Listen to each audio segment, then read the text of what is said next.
Hey Sainers, welcome back to Saints TV Weekly. To kick off the week, today is September 25th, so it's grand final week. It's going to be a massive week. Obviously the Saints aren't there, but it's still fun. The public holiday on the Friday, the grand final parade, and then Collingwood v Brizzy, the two best teams throughout the entire season, deservedly get to the final day, the final Saturday in September. So without further ado, let's just get straight into it. We want to thank Inglewood Coffee Roasters for sponsoring Saints TV Weekly for the entire season. My throat is a bit sore, so I might go for the chai. Go for a bit of the chai, or the tea actually. They've got tea, so check it on their website, inglewoodcoffeeroasters.com.au. Saints TV 40 being the discount code, you get 40% off. So check that out when you can. Not a huge week in terms of news as we expect. There is a lot of trade news, but I'll be covering that more in the Trade Talk video, so make sure you check out those. I dropped one yesterday. There's been, I think, 3 so far in the last couple of weeks, so check them out. I'll try and keep you all updated on all of that stuff. We'll gloss over it a little bit, but primarily we'll talk about some of the other news that's happening. Firstly, let's kick it off with some very good news. Yesterday, RCA Park, 3,230 people, I think, turned up for memory, and they saw a wild game. Very, very reminiscent of the week before against Port Adelaide, where the girls dropped a 20-point lead and lost.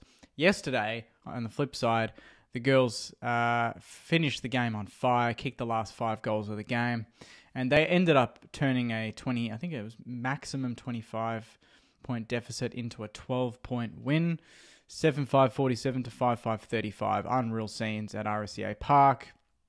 Liv Vesley, 19 disposals and 7 tackles, was a star. Former Pie Jamie Lambert as well, 18 disposals and a goal, was excellent against her old side.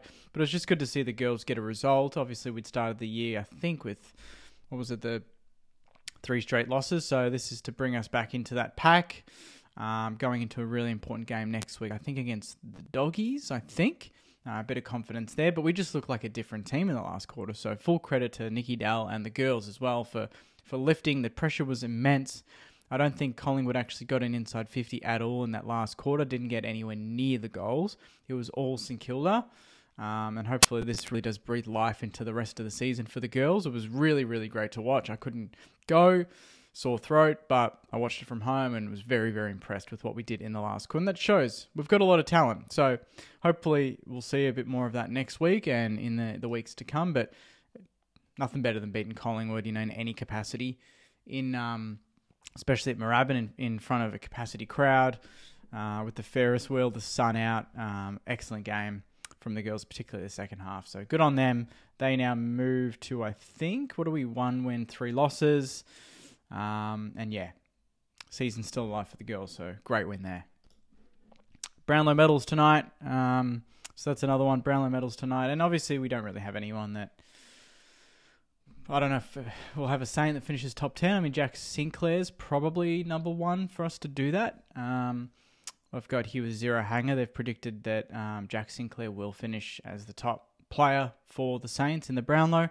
I don't know how many votes he can poll. I mean, I reckon he can poll well over between 10 and 20, I reckon. Around that. I reckon he can get to that 16, 17, 18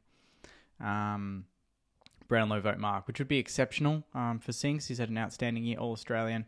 Obviously, Rowan Marshall might poll a few. Cal Wilkie, although I just don't see, generally when Cal Wilkie plays really well, the rest of the team plays well. So I think that there's a lot of games where, Sinks will probably get a 3, Cal Wilkie 2, vice versa. So they'll still vote off each other. Brad Crouch, obviously, is always good with voting. Just midfielders, blessing. He's in the guts.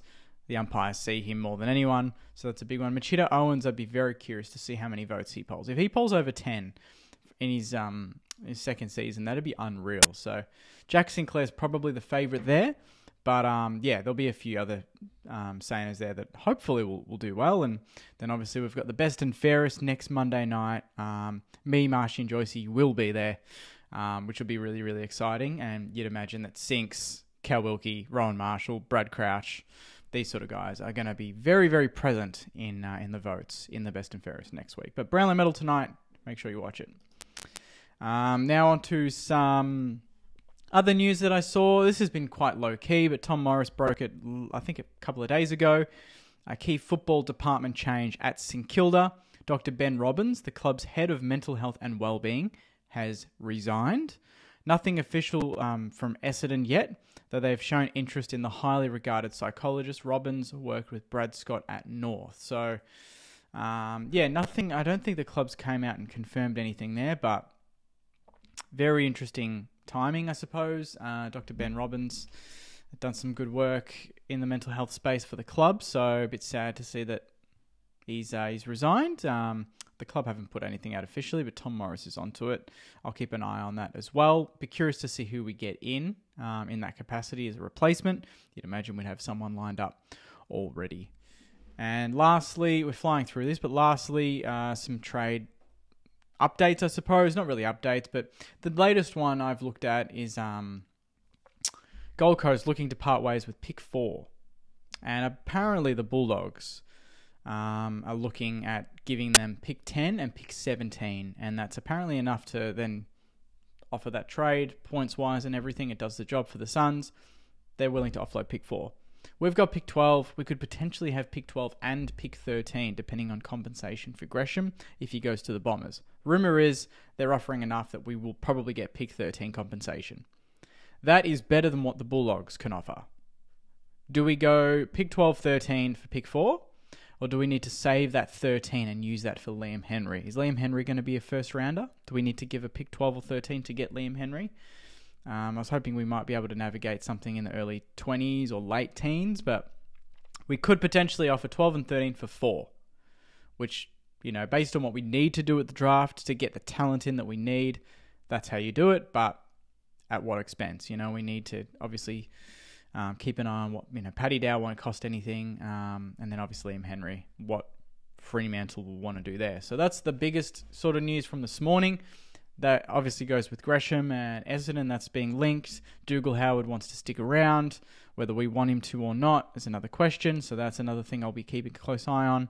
Obviously, Paddy Dow, now that Carlton are out of the finals, that will pick up steam. That, to me, is pretty much done.